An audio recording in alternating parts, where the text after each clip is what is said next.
time we will see the Adelaide Strikers this year. They're looking for back-to-back titles. Only two teams have done it before, Sydney Sixers and the Brisbane Heat.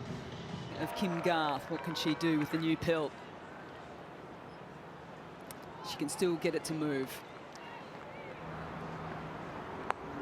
Up in the air and through. So it was the width straight away that Katie Mack was interested in. And she took full advantage. And again with some width, and again through the gap, and again a boundary.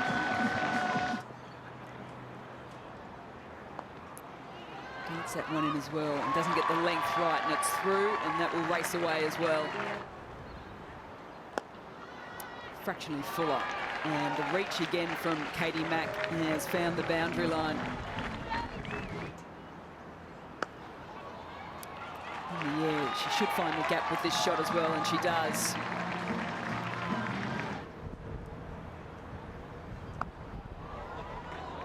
And again on the pull shot, does she find the gap? She certainly does.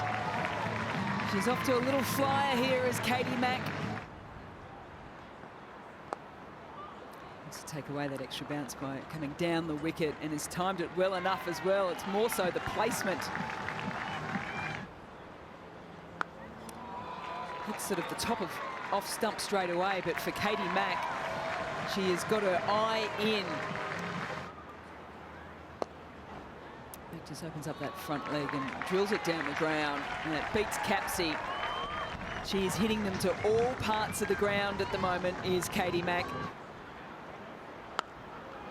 She's hit that well. It's a stand and deliver, the pull off the front foot. Laura Woolvard is joining the party. There's that little extra pace, and that's flown off the blade as well. What a half century to start her WBBL 09 campaign. Katie Mack races to 53 from just 28 deliveries. Yeah, again, I know this took the outside edge of the bat, but it just too short and wide.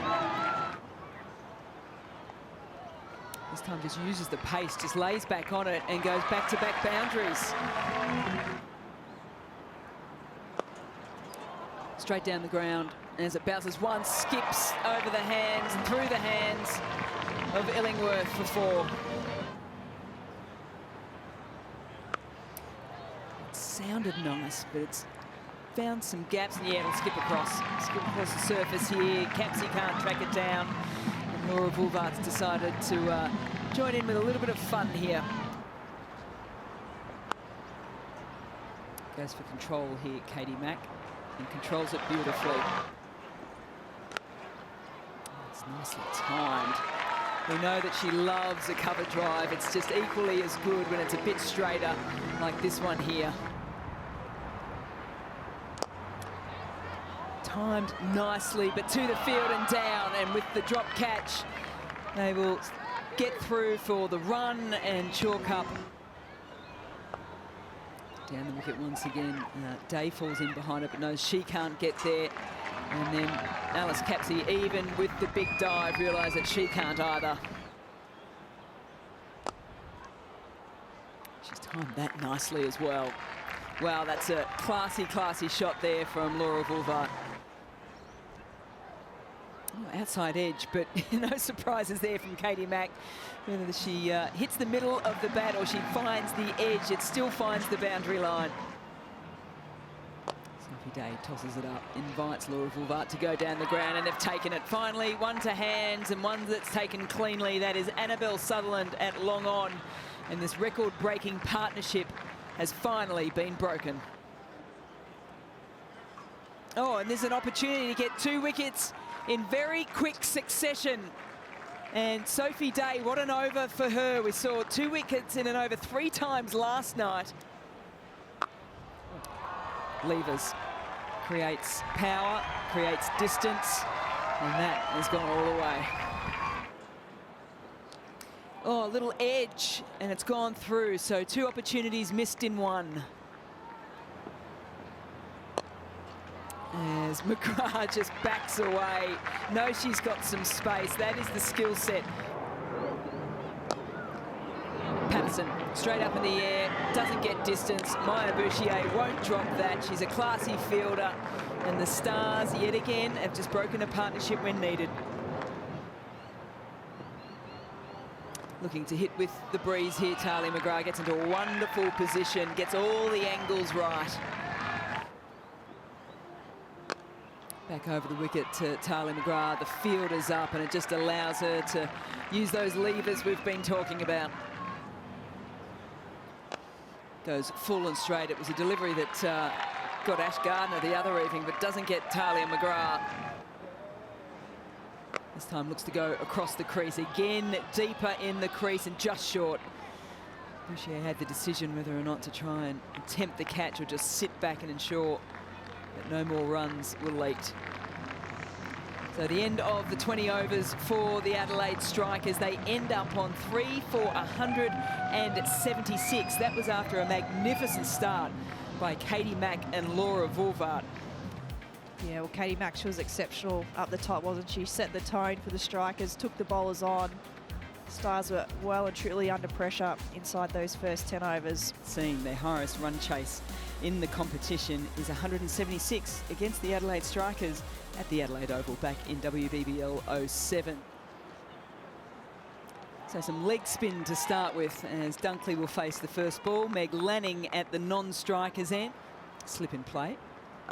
As Lanning picks it up off the pads, whips it deep and is gone! 55 in the first game.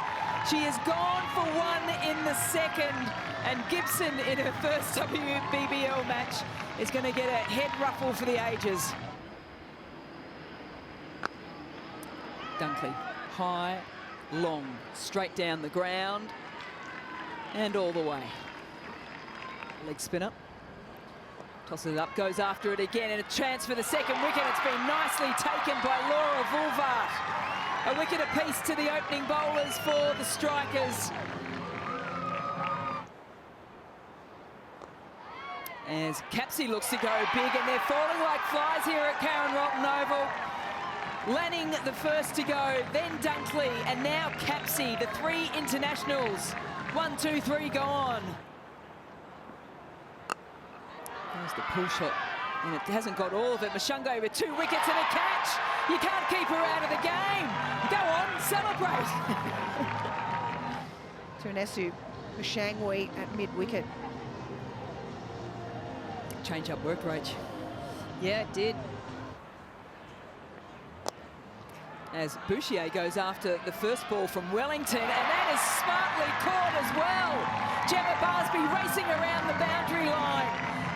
We've gone from one leg spinner to the other. Change in style, but still with the same result. The Melbourne Stars wicket. I don't know what is going on here. Bowled around the legs, too full for that kind of shot. And Wellington now gets into the action.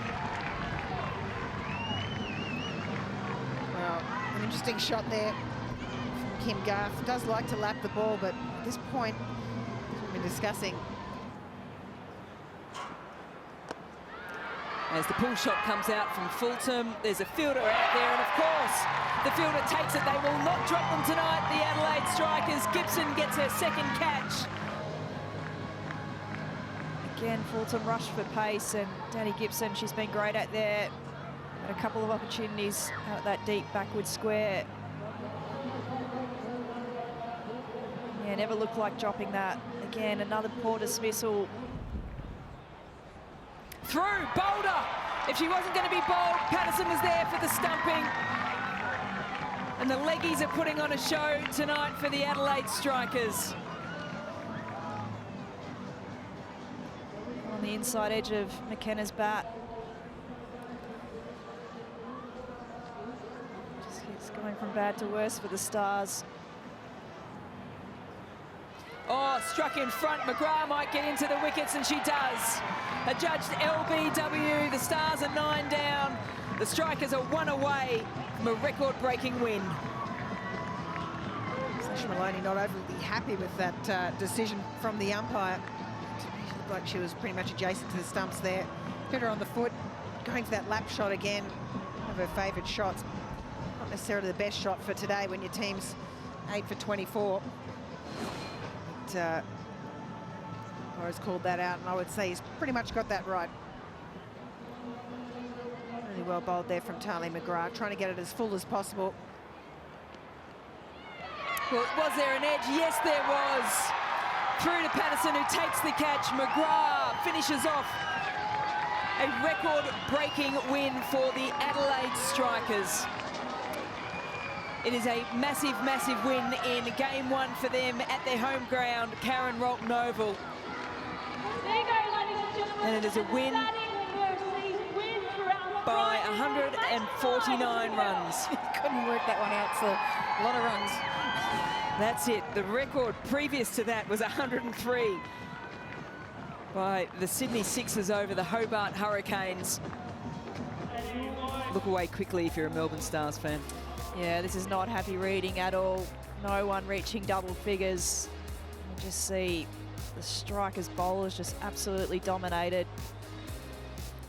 There's not much to say other than no one got going, and there was probably some poor dismissals in there as well when early wickets fell.